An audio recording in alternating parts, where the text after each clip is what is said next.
Peshorja do të ketë një ndikim shumë të madh edhe për veten e saj dhe po ashtu dhe për gjithë njerëzit që rreth. Do të bëhet një pasqyrë shumë e mirë. Pra mund të arrijë që të kuptoj mirë problemet që kanë personat përballë dhe t'i shpreh shumë bukur, në mënyrë shumë artistike ata, pra pa i prek, pa i thyer personat që ka përballë. Për këtë arsye, për ta do të kemi një ndikim vërtet shumë të madh. Shumë njerëz mund të mblidhen rreth rrotull tyre, sepse do t'i shikojnë si burim shërimi. Ndërkohë që ajo vetë, pra shenjë peshorës, do të ndikimi më të madh do ta ketë për sa i përket të ardhurave materiale. Duke qenë se drejtuesit tyre aktualisht ndodhet tek shenja e dashit, janë shumë herë më tepër aktiv, janë në kërkim të vazhdueshëm të sigurisë, të një marrëdhënie të shëndetshme.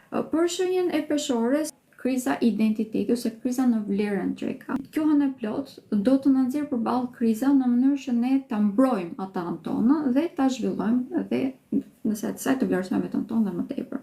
Këshilla do të ishte për shenjën e peshorës të perceptonte që vlera e saj nuk varet nga ana materiale.